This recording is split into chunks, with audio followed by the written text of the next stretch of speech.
Hi everyone, this is Jenny Owens, and tonight I'm going to talk about counselor competency and wellness. The first thing that I did was go to the Texas State Board of Examiners of Professional Counselors and look at their page of enforcement actions, where the names of counselors that have had charges brought against them are listed, along with their alleged violations and any disciplinary action that has been taken. A lot of these counselors had multiple violations.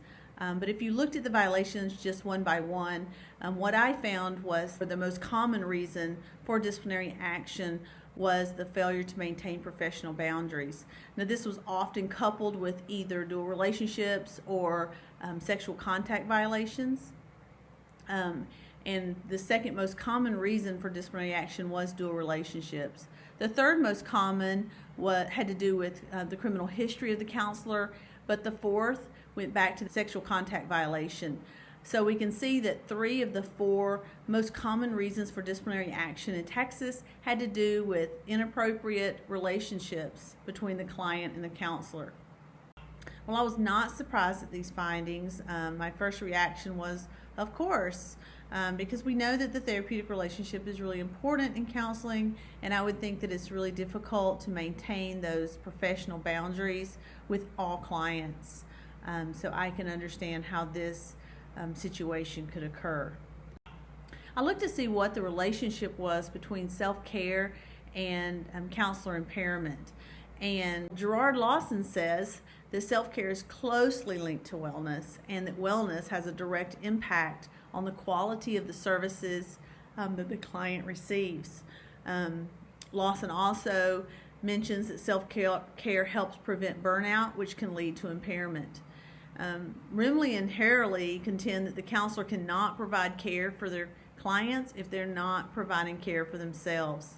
They even entitle one of the sections in their book, Erosion of Competence, Burnout, and Impairment, which I think just puts it all in a nutshell. What does the ACA Code of Ethics have to say about counselor wellness and impairment? Well, of course, they have a standard in their Code of Ethics that deals directly with this.